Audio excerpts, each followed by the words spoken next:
2005. Resident Evil 4 war gerade erschienen und Game Artist Glenn Schofield fasste den Entschluss, das unheimlichste Spiel aller Zeiten zu machen. Er liebte diese gruselige Stimmung und das paradoxe Gefühl, nicht um die nächste Ecke zu schauen, weil man Angst hatte und es doch zu wollen aus Neugier, was einen erwartete. Niemals hätte er damals mit dem furchteinflößenden Garrador mit seinen zugenähten Augenlidern gerechnet, der auf dem engen Raum eine solche Panik in einem auslöste, dass er Schofield ein völlig neues Horrorgefühl offenbarte. Eine Videospielszene, die nur der Zombiehund in Resident Evil 1 toppte. Und doch fühlte es sich nicht so an, als hätten Games bereits dasselbe Level an Horror erreicht, das Filme transportierten.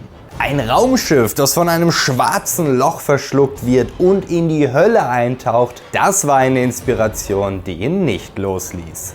Allein die Hintergründe erledigten dermaßen viel Atmosphäre und erzählen die Geschichte von etwas Schrecklichem, das dort passiert sein musste, von dem der Charakter aber noch keine Ahnung hat. Ein Gefühl, das Schofield über sein gesamtes Resident Evil im Weltraum, wie er es pitchte, erhalten wollte. Essentiell für die Atmosphäre sollte das Sounddesign werden. Anders als viele andere Entwickler, für die Soundeffekte und Musik nur ein Nachtrag sind, für den nicht selten Zeit, Geld oder Speicherplatz fehlen. Für Schofield und sein Team kam das aber nicht in Frage.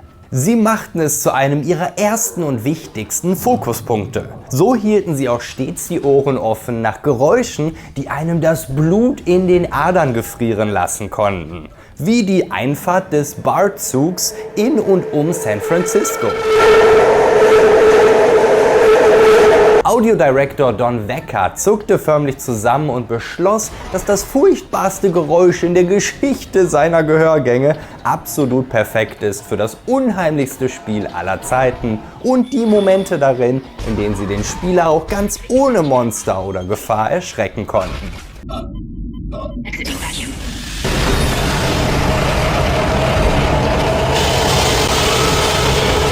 Die Menschen am Controller zucken zusammen und rennen instinktiv los, als wollten sie den Zug noch kriegen, den sie gerade hören. Abgesehen davon, auf dem Nachhauseweg genau hinzuhören, legte sich das Team weitere Regeln auf, die die Basis von Dead Space werden sollten. Statusleisten waren untersagt. Die Immersion sollte so einnehmend wie möglich sein, ebenso das Gefühl, dass man selbst Isaac war. Einem Entwickler fiel in dem Zusammenhang eine Taucherausrüstung ein, die eine gut erkennbare Statusanzeige auf dem Rücken des Tauchers platzierte. Die perfekte Lösung, um Isaacs Lebensenergie vollkommen unaufdringlich anzuzeigen. Ein weiteres Element des Du bist Isaac-Gefühls sollte übrigens durch den stummen Protagonisten transportiert werden, inspiriert von Gordon Freeman aus der Half-Life-Reihe, was eines der wenigen Punkte ist, die das Remake verschlimmbessert hat. Einer der größten Stützpfeiler des Projekts war die Verstümmelung, das Abtrennen von Körperteilen. Es beeinflusste das Design der Gegner, die nicht durch Kopfschüsse aufzuhalten waren, sondern durch das Abschießen von Gliedmaßen. Ebenso beeinflusste es das Design der Waffen, weil ihnen alle nun die Fähigkeit zugrunde liegen musste, Körperteile abzutrennen. Selbst Isaacs Design und vor allem seine Todesanimation wurden davon gelenkt, weil die jedes Mal anders waren, abhängig vom Ort, Gegner und dessen Position. Die Entwickler hatten mit der Verstümmelung ihres Hauptcharakters tatsächlich so einen Spaß, dass die Todesanimationen im Verlauf der Entwicklung immer länger und anspruchsvoller wurden. Zu diesem Zweck wurde Isaacs Charakter als buchstäbliches Steckpuzzle gestaltet, um ihn an den diversesten Stellen auseinanderfallen zu lassen. Und die wichtigste Regel von allen: Egal was sie anpackten, es musste innovativ sein und eine Weiterentwicklung von dem, was man bereits kannte. Stehen zu bleiben und zu schießen, wie in Resident Evil 4, war ein No-Go, weil es gegen den Instinkt ging, vor den Monstern weglaufen zu wollen. Also löste man diesen Knoten. Genau wie man auch das Konzept von Spawnpunkten weiterentwickelte. Ein großes Element im Horrorgenre ist die Angst vor dem Unbekannten oder dem Unvorhergesehenen. Das ist die Basis des Lüftungssystems, aus dem die Necromorphs herausplatzen. Anstelle sie geskriptet immer zur selben Zeit an derselben Stelle im Spiel erscheinen zu lassen, wirkt der Spawn zufällig, weil die Position der Spielfigur entscheidend dafür ist, wo das Monster erscheint. Hier spielt auch die Psychologie eine große Rolle, weil Spieler instinktiv vor einem plötzlich erscheinenden Gegner weglaufen oder zumindest zurückweichen und damit den Spawnpunkt des nächsten Gegners ganz alleine verschieben.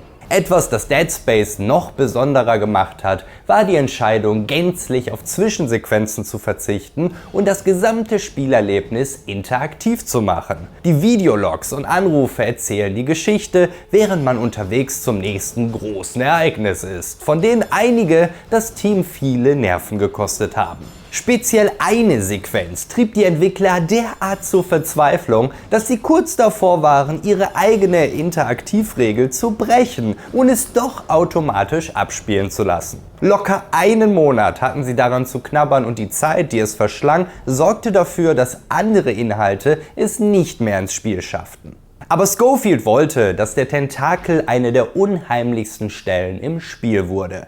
Gleich nach einem großen Schrecken, wenn der Spieler noch verschnauft, öffnet er die Tür und wird von diesem riesigen Tentakel gepackt und in die Luft geschleudert. Genau das war der Moment. Das Monster packt dich, wirft dich problemlos auf den Rücken und zieht dich erbarmungslos in deinen sicheren Untergang.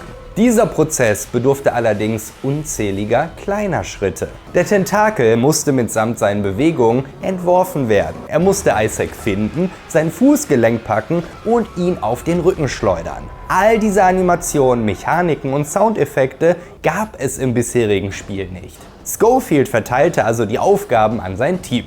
Ihr animiert den Tentakel, ihr arbeitet daran, wie Isaac gepackt wird und ihr, wie er auf dem Rücken fällt. Alle erledigten ihre Aufgaben, doch nichts davon funktionierte. Zumindest nicht zusammen. Es war ein einziges Chaos. In diesem Moment realisierte Scofield, dass nicht das Team das Problem war, sondern seine Verteilung der Aufgaben. Es gibt eine feste Chronologie in solchen Prozessen, ohne die das Kartenhaus in sich zusammenfällt. Man kann nicht mit zwei Parteien gleichzeitig daran arbeiten, wie Isaac am Bein gepackt wird und wie er hinfällt. Er wird schließlich erst am Bein gepackt und fällt dann hin. Er muss erst am Boden liegen, bevor er weggezerrt werden kann.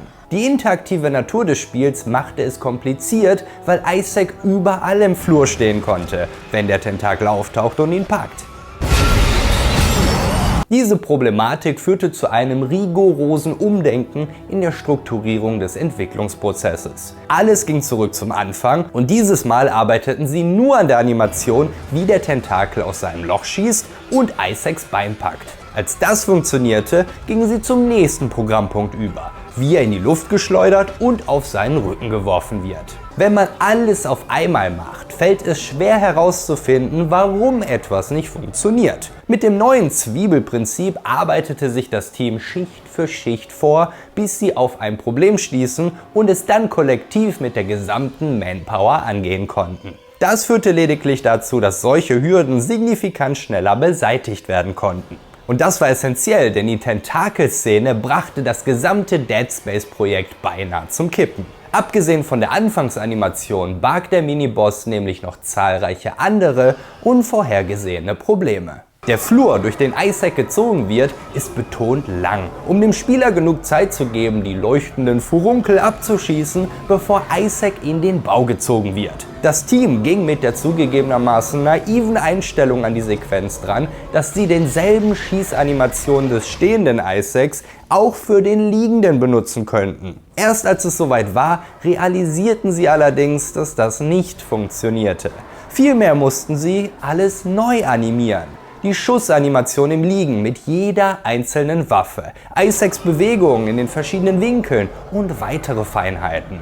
Einzig und allein für diese eine etwa halbminütige Sequenz. Hinzu kam das Problem des immens langen Flurs, da der Tentakel an nahezu jeder Stelle darin explodieren und zerschossen werden konnte, was je nach Position eine andere Animation auslösen musste. Tatsächlich waren das mit die äußersten Schichten der Zwiebel, denn erst als sie so all die Positionen herausfanden, an denen Isaac sein konnte, waren sie bereit, die Feinheiten vom Anfang abzuschließen. Zu jedem gegebenen Zeitpunkt arbeiteten 15 bis 22 Entwickler ausschließlich an der Tentakelsequenz und mehr als ein paar Mal stellte das Team Scofield die Frage, ob er sich wirklich sicher sei, dass es das wert war. Aber Scofield stand hinter seiner Vision, auch wenn die dadurch geschluckten Ressourcen zu 2 weiteren Elementen führten, die gestrichen werden mussten. Aber es war verdammt cool und das reichte ihm. Und es ist auch heute noch verdammt cool und zweifelsohne eine der unheimlichsten Stellen in Dead Space.